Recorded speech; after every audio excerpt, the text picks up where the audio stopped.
अस्सलाम वालेकुम, मैं हूं मोहम्मद उसामा गाजी और आप देख रहे हैं अब पता चला। आज के प्रोग्राम में बात करेंगे पीडीएम में फसाद शुरू, हुकूमत का तजर्बा, मईशत ले डूबा और नून लीग या फैमिली लिमिटेड पार्टी। खबर यह है कि पीडीएम हुकूमत का तजर्बा मईशत को ले डूबा। तहरीक इंसाफ ने हुकूमत की 8 महीने की कारकर्दगी पर व्हाइट पेपर जारी कर दिया, जिसके मुताबिक 8 महीने में महंगाई 45% तक बढ़ गई। सनतें बंद हो रही हैं, फैक्ट्रियों को ताले लग रहे हैं, लाखों मजदूर बेरोजगार हो गए हैं। पीडीएम की तजर्बाकारी हर मैदान में भारी पड़ी है। दुनिया में पेट्रोल की कीमत कम तरीन सतह पर है और पाकिस्तान में बुलंद तरीन सतह पर। पहली बार, जी हां, पहली बार सर्दियों में लोड शेडिंग करनी पड़ रही है। हुकूमत ने मार्केटें, बाजार और शादी हॉल्स जल्द बंद करने का फैसला किया है।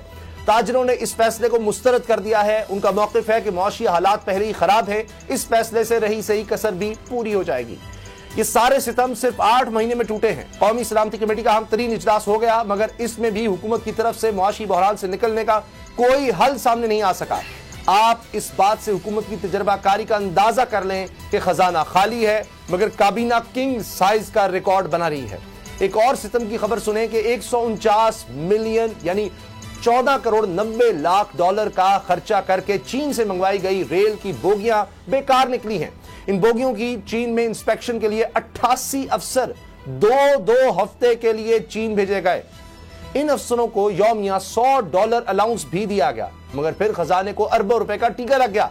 कड़वा सच यह है कि इस तजर्बाकार हुकूमत से कोई चीज भी संभल नहीं रही और जिद ये कर रहे हैं कि इलेक्शन नहीं कराएंगे, मुद्दत बढ़ाने की धमकियां भी दे रहे हैं, मगर अंदरूनी खाना हालात बिगड़ने लगे हैं।